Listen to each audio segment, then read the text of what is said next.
And he played the king of dwarfs in The Hobbit, and he's battling tornadoes in his latest role.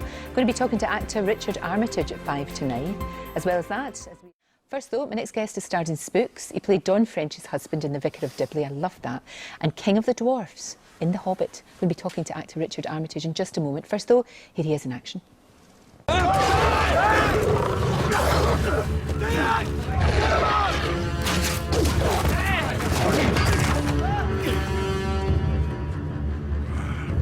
Work, Scouts! Which means an orc pack is not far behind.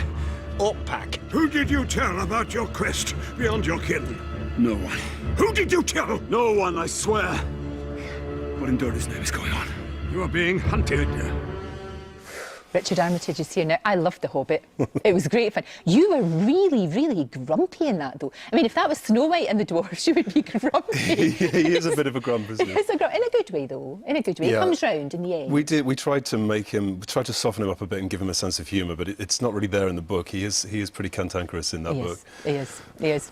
And was there a lot of time in makeup for the whole thing? About it's about 2.5 hours, so an hour and a half for the face and then half an hour for the hair. But I grew my own beard, so that took less time. Yeah, exactly. And a lot of armour. You know, a lot of. How much did that weigh? All of that. We weighed ourselves after a rain scene, and I think I had 25 kilos. Jimmy Nesbitt had 30 kilos, and he's kind of got a smaller frame, so yeah, heavy.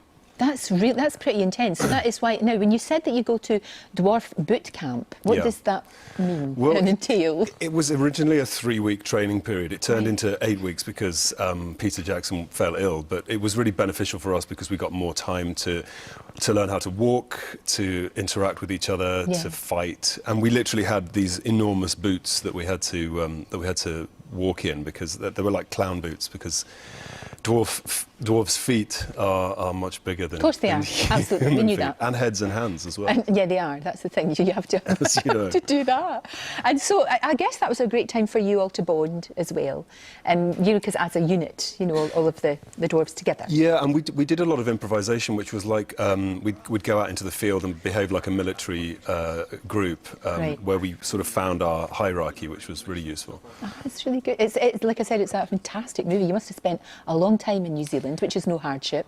Yeah, we were there for 18 months in total, and we go back this year for another 10 weeks of shooting, which I'm really looking forward to. Oh, that would be brilliant, because of course it was supposed to be 2 movies, wasn't it? Yes. But you had so much material. Yeah. That it's going to be 3. Yes, it is, and I think it's because, you know, because of the format that he's shooting it in, the high frame rate and the 3D, he didn't want to put it onto an extended DVD, so he wanted everyone to go see it in the cinema, which is great. And all of the characters that come into the second film, like Beorn and the Elf King, it's so exciting. Oh, it's brilliant. It really is. And New Zealand, I'll tell you what, that movie, the whole, you know, The Hobbit and, of course, Lord of the Rings beforehand, you just want to go to New Zealand. I'm desperate to go to New Zealand. I've never been, and it looks so beautiful. Yeah, it was interesting seeing the film as well, because trying to work out what was real and what was computer generated. In that clip that you showed, we did shoot that on location, but we did a pickup in the studio against the green screen, and you can't tell which is which, I think, in that. It's really clever. It must be odd, though, when you're kind of acting and there's all these animals and beasties and things going on, and they're not really there in real true life, and they'll be added at afterwards. Yeah, they can't. That wolf was sort of a big stuffed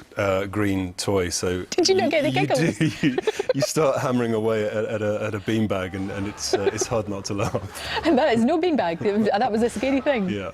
Oh, it's brilliant. Really good fun. And next, you're going to be doing something about tornadoes. Or have you done it, or what's happening? Yeah, we shot that last year, and I've done some extra footage in the beginning of this year. It's a tornado movie called Black Sky. Right. So it's more action. It's an action-based piece, but we did a lot of wire work on location and dropping cars from buildings. So it was pretty dangerous stuff. It's good though. It's completely different from what you were doing. Completely different, which is what you want to do. And I get to be myself and not 5'2".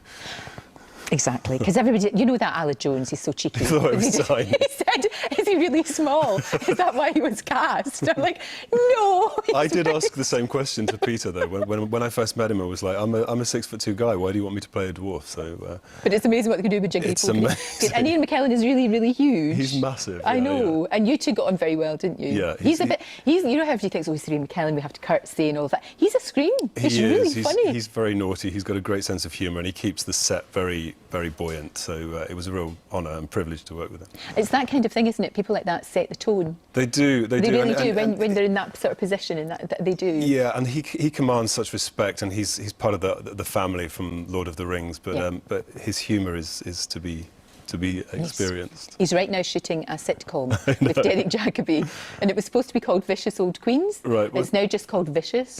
And when they told him it was Vicious Old Queens, he said, "I'm not old." Which I thought was fantastic. They're shooting that right now, because sometimes in the morning we see them. It's really funny. Are they shooting in London? Yeah, in this very place. So it's very, very good. At least you'll be seeing him again when you go back. I will, when you go yes. back to New Zealand. Yes. I mean, it's a long, long way to go, but it's well worth it, I guess. Yeah, for sure. Very much so. Now, I loved you in Spooks. That was great. And also, though, the Vicar of Dibley. Oh, wasn't knew that you were going to bring that up. No, but the Vicar of Dibley was I loved the Vicar of Dibley. It was just, and that was, you were perfect together. Oh. It just worked. Yeah, they never burnt the set. I think they always lived in hope of wheeling out that relationship again, which yeah. Do you know what? That would be really good. Like It would maybe be sweet, for a sort wouldn't of it? special, you know. I know Comic Relief's just coming up, but maybe the next Comic Relief or Christmas, you know, we could see what they're like. I always imagine, you know, Geraldine having loads of kids and it being sort of chaotic. Yeah, it would. And that would Yes, be really good, yes, wouldn't it? It would be very sweet. It'd be nice to see Dawn again as well. It would, because you two obviously, again, you know, you got on incredibly Yes, well, which yes. is really good. For you as well now, you know, you've done this massive, massive blockbuster. They don't get any bigger than that. I mean, it must be amazing to do. You've got the movie, is it Black Sky? Black It's called Sky, Black yeah. Sky, which will be coming out. Any sort of hankering to do, maybe go back on stage or do something completely different? Yeah, I mean, it's I've spent a lot of time doing TV here, so the desire to get on stage is strong with me, and some classical theatre would be nice to Yeah. go back to. So I don't know, maybe some Chekhov or something. Fingers crossed. I'll tell you what, when they knew you were coming in, Twitter went crazy. Oh, really? Absolutely crazy, and they really did. So you've obviously got a massive fan base out there, which is really good. And they all just wanted, there's people actually not going to their work this morning. Because they're twittering. Because you're Tweeting. on. Because you're on. It's so lovely to see you. Thank you. You too, thank you for and having come me. back and see us when Black Sky is out. I will. And enjoy New Zealand. My goodness me.